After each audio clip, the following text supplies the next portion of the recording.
train de scruter les Écritures. C'est pourquoi ils ont pu reconnaître le Seigneur. Le Seigneur ne va pas venir avec une limousine pour qu'on puisse le voir, le considérer comme le monde le veut. Nous ne cherchons pas les choses comme le monde le cherche. Sinon, on serait hostile au Seigneur. Amen. Amen. Alléluia. Donc, nous avons, les apôtres ont demandé le signe de son retour. Ils n'ont pas dit les signes, ils n'ont pas demandé les signes, mais ils ont dit le signe. En fait, c'est une direction. Qu'est-ce qui va montrer que tu seras bientôt de retour? Et le Seigneur a prêché, n'est-ce pas, dans Matthieu chapitre 24, n'est-ce pas, on peut le lire. Il parle de la charité. L'amour pour son prochain. Dans ces derniers temps, est-ce que vous avez vu que de plus en plus, les gens deviennent très méchants? Les gens n'ont plus de compassion. Même quand on vient à l'église, même pour prier pour une âme, c'est compliqué. Amen. Oui, tu veux demander une direction à ton frère, il ne te regarde même pas. Impossible de prendre quelqu'un chez toi à la maison. Parce que tu ne sais pas qu'est-ce qui peut arriver. Ça peut être un voleur. Ça peut être un truand. Tes enfants. Tu penses d'abord à toi-même. Qui aujourd'hui là, pendant que nous sommes assis, a dit, bon, attends, je vais chercher la face de Dieu. Pour tel ou pour l'autre. Ou pour tel frère. Quelqu'un t'appelle pour un problème. Tu dis, bon, ok, on va voir cela. Et tu fermes ton téléphone. Tu ne pries même pas. Peut-être que c'est Dieu qui l'envoie. Amen. L'Esprit de Dieu qui est répandu. Et tout ça, ça s'adresse à l'Église. Je ne parle pas de celui qui ne connaît pas encore Dieu. Il aime Dieu, mais il ne le connaît pas encore. Amen. Et nous qui avons choisi, nous sommes assis là, Dieu s'adresse d'abord à nous. Il parle du Saint-Esprit qui est déversé. Waouh! Combien de personnes sont remplies du Saint-Esprit ici? Est-ce qu'on peut lever les mains? Combien de personnes sont remplies du Saint-Esprit? Si tu n'as pas le Saint-Esprit, tu peux venir devant ici. On va prier pour toi. Alléluia. Tu vas le recevoir. Amen. Et le Seigneur, c'est un signe aussi des derniers temps, de son avènement. On parle de l'évangile qui est prêché. L'évangile est prêché dans toutes les langues, à toutes les nations. Amen. Toutes les langues, parce que dans ma langue aussi, c'est prêché. Amen. Amen. Toutes les nations. Moins un sur ta bénédiction. C'est incroyable. Au Bénin, au Burkina, il y a un qui était en travail et il demande aux autorités de se soumettre à lui. Il est Jésus. Dieu l'envoie, mais il est Dieu. Et le monde, Dieu ne veut pas que quelqu'un soit, n'est-ce pas, épargné. Il donne une chance encore, n'est-ce pas, celui qui ne le connaît pas de le connaître. Au travers de quoi? Il y a des signes pour eux. Et c'est quoi? Les pandémies. Les pandémies, ce n'est pas des choses pour que nous puissions discuter comme des politiques. Oh, c'est les États-Unis qui ont envoyé. Oh, c'est le Pakistan. Oh, c'est ceci. Non. C'est un signe. Amen. Les guerres, les tremblements de terre, les inondations.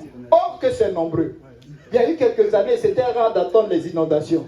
Mais aujourd'hui, même les pays enclavés, le Burkina, le Niger, c'est incroyable.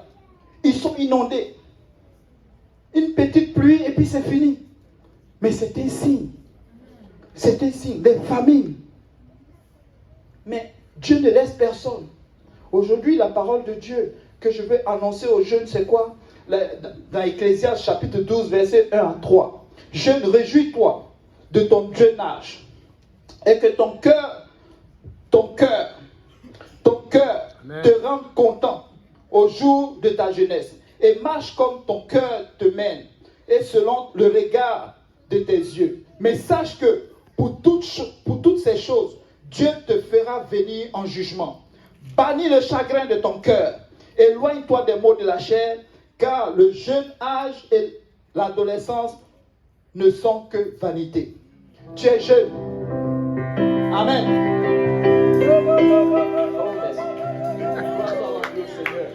Tu es jeune. Amen. Tu es rempli de vigueur. Et ton avenir, tu crois toujours, tu te lèves et puis tu te dis, oh, demain, il y aura de bonnes choses. Je vais faire ceci. Je vais faire cela. Tu prends des voitures à crédit parce que dans 8 ans, tu vas pouvoir les payer. Oui, mais le Seigneur te dit que la jeunesse est une vanité. Amen. La première des choses que tu dois faire, c'est de mettre ton cœur sur le Seigneur. Est-ce que tu vas chercher la face de l'Éternel? Nous sommes venus, n'est-ce pas, à cette conférence. Alléluia. Et cette conférence, je crois que c'est plus pour les jeunes. Gloire soit rendue au Seigneur. Et je crois que quand quelqu'un applaudit, il applaudit pour la gloire de Dieu en ce lieu. Alléluia. Oui, et je le crois. Je le crois. Et oui, vous êtes jeunes. La route, ils allaient vers une direction. Et pendant qu'ils partaient, il y a une personne qui est passée à vélo et qui lui a tapé la poitrine. Et pendant qu'il a tapé sur la poitrine, il a collé quelque chose sur sa poitrine. Et il est parti. Mais pendant qu'il partait, lui, il s'est retourné, il a voulu le suivre, mais quelque chose lui a dit non, laisse, continue ton chemin. Et en partant, au fur et à mesure qu'il marchait, il voyait que le taux se resserrait. Et il y avait des gardes, il y avait des gens qui étaient en train de séparer les gens. D'autres passaient à gauche, d'autres continuaient leur chemin. À un moment donné, quand lui est arrivé, on a fait continuer le chemin. Il est revenu sur ses pas, il a demandé aux gardes, mais ceux qui vont de l'autre côté, où ils vont? Il a dit, mais ils vont être décapités. Le jeune, quand il marchait, il aimait Dieu. Il cherchait Dieu. C'est là qu'il a compris que, au fait, l'autocollant qu'on m'a collé, c'était pour me sauver de cette histoire. Vous savez, pour celui qui ne connaît pas Dieu, celui qui n'est pas encore baptisé au nom de Jésus, le détail, ce n'est pas important. Celui qui t'emmène devant le Seigneur, il n'est pas important. Oui, sa bouche peut sentir, ses aisselles peuvent sentir. Mais toi, tu cherches quoi? Le salut. Amen. Ce monsieur a reçu le salut. Il voulait se retourner pour chercher qui a collé cette affaire. Au début, il voulait aller se bagarrer, peut-être même le tuer. Mais là où il est passé de l'autre côté, il a commencé à bénir le ciel pour cette personne. Amen. Et c'est comme ça chacun de nous. Quelqu'un nous a amenés. La fois dernière, j'entendais des témoignages qu'il y a certaines personnes qui nous ont amenés à l'église qui ne sont plus dans l'église. Amen. Mais aujourd'hui, nous sommes là. Nous avons le ciel. Cette fois, mon mari s'attachera à moi. Car je lui ai enfanté 3 fils, c'est pourquoi on lui donna le nom de Lévi. Pour Léa, tout simplement, tout ce qu'elle pense à elle, c'est donne des enfants à ce type, il va m'aimer. Donne des enfants, il va m'aimer. Mais le gars, lui, il avait son cœur ailleurs. Et c'est quelque chose qu'on ne peut pas changer. Enfin, dès qu'il a pris son choix, et c'est difficile pour lui de défaire ce choix. Parce que lui-même, il a déjà proposé de travailler 7 ans pour Léa. Alléluia. Involontaire. Alléluia, merci. Que le Seigneur te bénisse. Alléluia. J'ai seulement Dieu. Amen. Léa est là dans cette situation. Elle cherchait l'approbation de son mari, mais elle n'arrive pas. Ce que je viens vous dire, bien-aimés, il va arriver un temps où nous arrêtons vraiment de penser à nous-mêmes, de chercher les choses ici-bas. Parce que les choses ici-bas sont des choses temporaires. Les choses ici-bas donnent beaucoup de plaisir.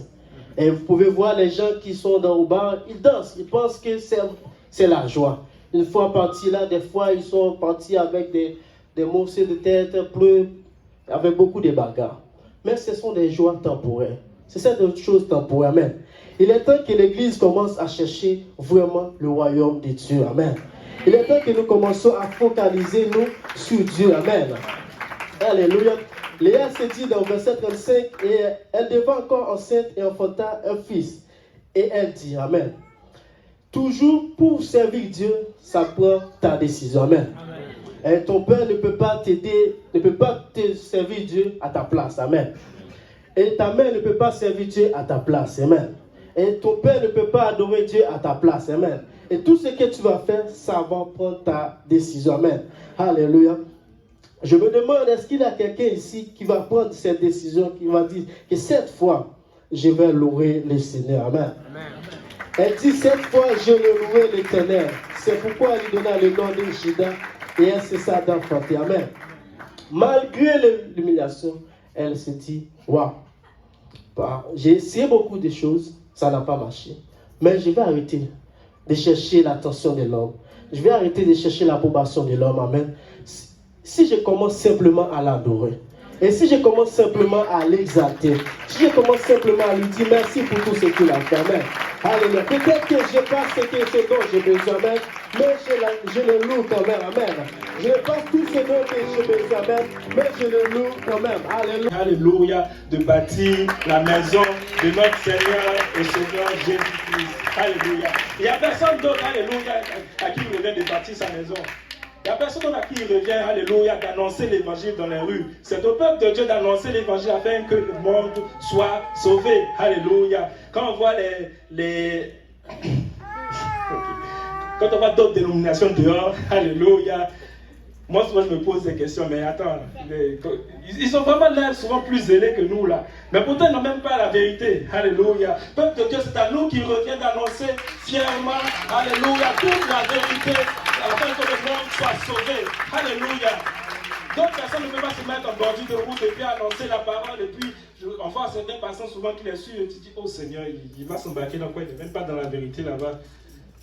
À nous, il nous revient, peuple de Dieu, de bâtir la maison du Seigneur. Amen. Et là, alléluia, alléluia.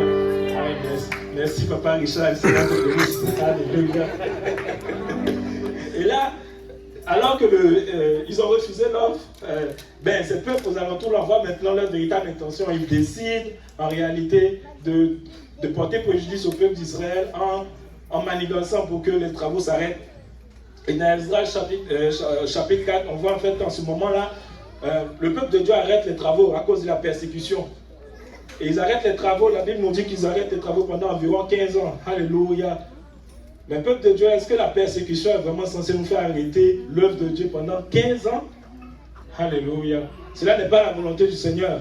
Cela n'est vraiment pas la volonté du Seigneur.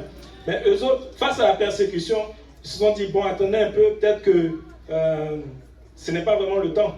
Comme on a lu dans G1, la question que le Seigneur leur pose, mais vous dites, ce n'est pas encore le temps de rebâtir la maison du Seigneur. Peut-être qu'en voyant justement la persécution, on s'est dit, mais peut-être que ce n'est pas encore le temps d'être encore plus à fond dans les choses du Seigneur. Peut-être que j'aurai encore un peu plus de temps d'être zélé pour le Seigneur, d'annoncer plus fidèlement sa parole. En ce moment-là, aujourd'hui, je suis un peu encore froid. Peut-être que le Seigneur va faire quelque chose et puis je vais être plus bouillonnant, alléluia, pour lui. Peuple de Dieu, alléluia. Il ne s'agit pas de demain. Il ne s'agit pas d'après-demain. Alléluia. Il s'agit de maintenant. C'est maintenant qu'il convient, alléluia, d'être bouillant pour le Seigneur. C'est maintenant qu'il convient d'annoncer la parole de Dieu avec fidélité. Alléluia. Soutien, ni tremblement. Alléluia. Alléluia. Lui nous a... Ici, ailleurs, c'est pas pareil. Si vous voulez, allez faire un tour. Vous allez faire un tour. Soit peut-être la honte qui va vous retenir là-bas. Mais c'est pas pareil. C'est vraiment pas pareil. C'est ici que j'ai entendu, sincèrement, c'est ici que j'ai entendu les pasteurs de ménage avec les fidèles à déménager. Et un fidèle est au travail, il est malade, la personne qui l'appelle, il l'appelle pour le taxi, il appelle au pasteur, le pasteur vient chercher la personne. Vraiment, on est tous bénis, d'avoir les dons de Dieu. Je rends grâce à Dieu parce que ailleurs, il n'y a pas ça. Ailleurs, peut-être, vous avez la grâce d'avoir cru ici, mais moi, j'étais ailleurs, c'était pas pareil. Je bénis le Seigneur pour nos pasteurs qui sont vraiment accessibles. Ils sont ouverts, si tu arrives, si on te dit que c'est pas le pasteur, tu ne peux pas savoir. C'est ça, moi, je rends grâce à Dieu pour ça. Et nous allons prier, je vais prier, on peut se lever pour prier pour la parole. Seigneur, nous te bénissons, nous te rendons grâce pour ta bonté, ta fidélité. Papa, merci, Papa, pour ce moment que tu nous donnes, Papa, de pouvoir partager, Papa, ta parole. Papa, je prie au nom de Jésus-Christ, Papa, que tu puisses me précéder, Papa, que ta parole, Papa, puisse trouver une place dans les cœurs de ceux qui sont présents en ce lieu. Papa, merci, Papa, pour ta bonté, ta fidélité. Que l'honneur et la gloire te reviennent. Au nom de Jésus, avant de vous asseoir, est-ce qu'on peut battre les mains pour le Seigneur?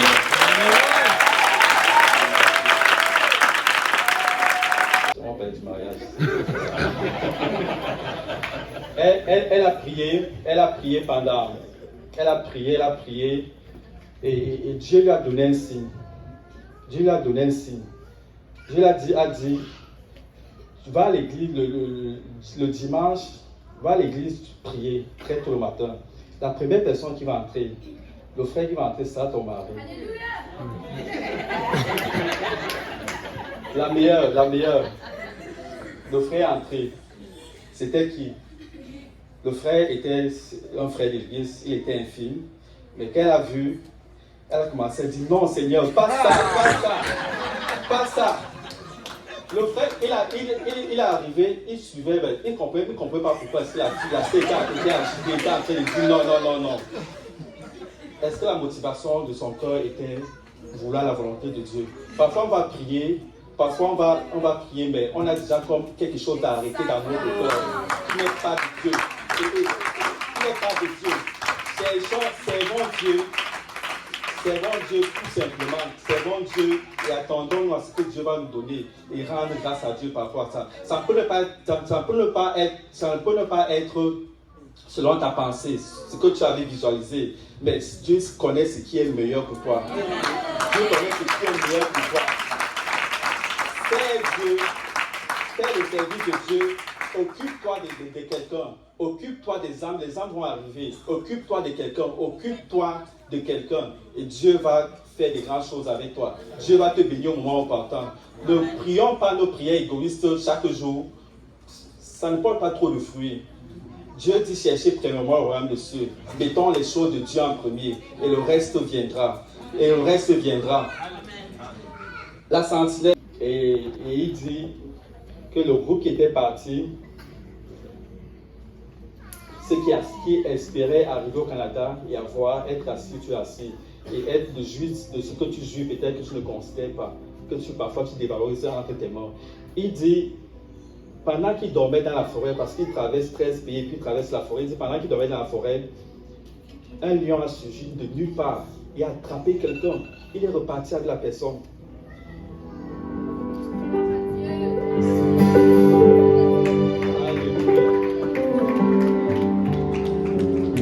Alléluia, amen. Donc, servons le Seigneur. Il n'y a rien dans cette histoire que de servir Dieu, de gagner les âmes. Il n'y a rien dans cette histoire que d'être à ton poste. Quand tu es à ton poste, tu ne vas pas voir les défauts, tu ne vas pas voir tout ce qui n'est pas bien placé, tu ne vas pas voir que la tête de quelqu'un n'est pas bien rasée. Non, tu vas juste voir, Dieu va te mettre, juste fixer le regard sur ce qui t'a donné comme des responsabilités. Et mon Dieu, servons le Seigneur. Le Seigneur nous aime. Le Jésus nous vient bientôt.